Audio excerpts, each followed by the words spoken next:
सकता हूँ। आईटी में काफ़ी वीकनेस है और नैस्डैक तो खैर 52 वीक लो के करीब है। इंडियन मार्केट्स में भी वो जो रैली बन रही थी वो टिक नहीं पाई। आपका अब इस समय इन्वेस्टर्स के लिए क्या व्यू है यहाँ पर?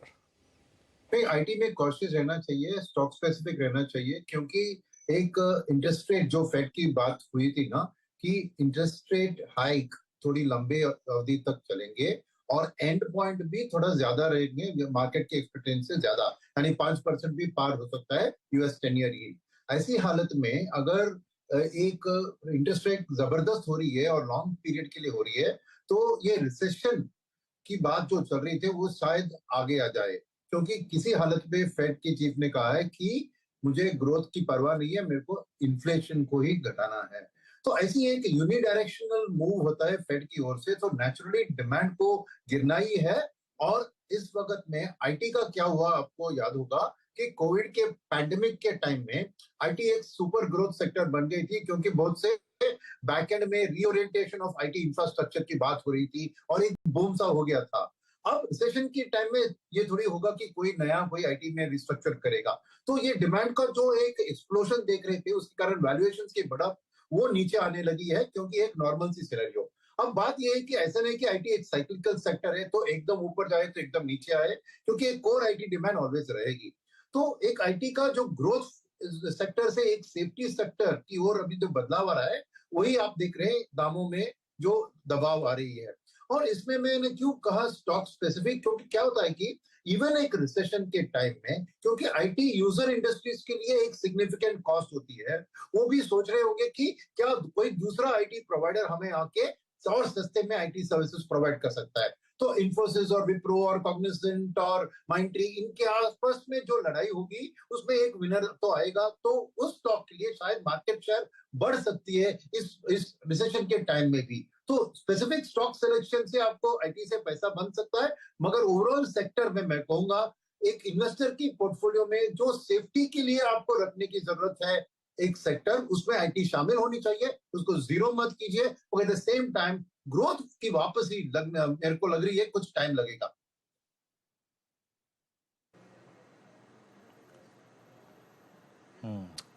सुनील जी का आप देखिए व्यू आईटी सेक्टर पे। अब सुनील जी एक और चीज है, अब बाजार जिन लेवल्स पे है 1800 की ट्रेजेक्टरी में, bank nifty close to all time high, जरा पॉइंट्स जहां पर चलते हैं, जहां पर अभी भी बाजार काफी कॉन्फिडेंस दिखा रहा है। अभी कुछ देर पहले आपके आने से पहले हम सीमेंट पे बात कर रहे थे, ठीक है, यहाँ पे एक बड़ी एमएनए एक्टिविटी हुई थी और कुछ प्राइस हाइक के इंस्टेंसेस थे। उसके बाद बहुत अच्छे वाइल्ड स्विंग मिले, थोड़ा स्टॉक्स कूल ऑफ हुए, लेकिन प्राइस वाइज लग रहा है कि बाजार कॉन्फिडेंस दिखा रहा है सीमेंट स्पेस पे। सर आपका व्यू क्या है सीमेंट स्पेस पे इस वक्त? देखिए, सीमेंट स्पेस में क्या हुआ था कि एक ओवर वैल्यूएशन की स्थिति, और जब वो अदानी ने अनाउंस किया बहुत बड़ा परचेज, उसके बाद अल्ट्राटेक ने किया कि हम भी एक्सपेंशन करेंगे, तो एक एक्सेस सप्लाई की बात हुई थी, इसलिए करेक्शन आई थी। अब धीरे धीरे मार्केट समझ रहा है ये खाली अनाउंसमेंट्स की बात थी। अल्टीमेटली बिजनेस ओनर्स प्रैग्मेटिक है। और सीमेंट में क्या होता है कि एक रीजन स्पेसिफिक प्ले होता है हर बार, क्योंकि 200 किलोमीटर से ज्यादा सीमेंट को ट्रांसपोर्ट नहीं किया जा सकता। तो इसके लिए डोमेस्टिकली आप देखें तो ज्योग्राफी में कहीं पे इंफ्रास्ट्रक्चर डेवलपमेंट ज्यादा हो रही है, उधर डिमांड ज्यादा हो सकता है, तो दाम बिटवीन रीजन्स प्राइस डिफरेंशियल बहुत ज्यादा होता है।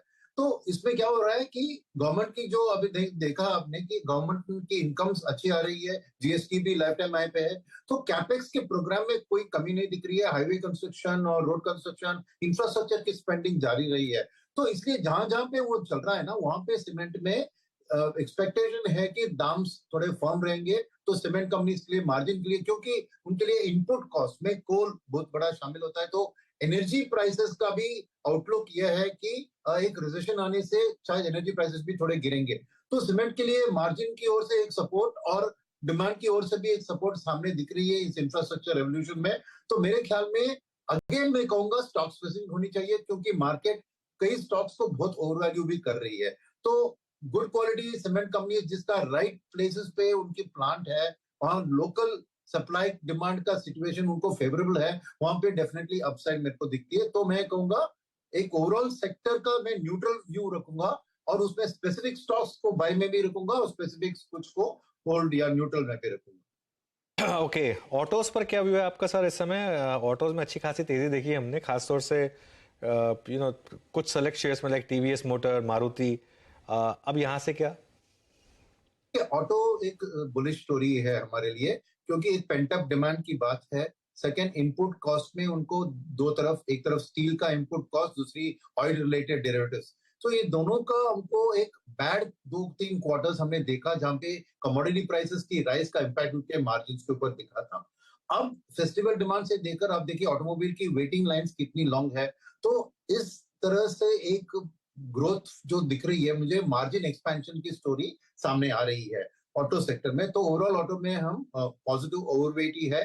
खाली इसमें ऑटो कंपोनेंट्स के अंदर एक एक्सपोर्ट ओरिएंटेड जो बात है, उसमें शायद वर्ल्ड रिसेशन का थोड़ा असर पड़ सकता है।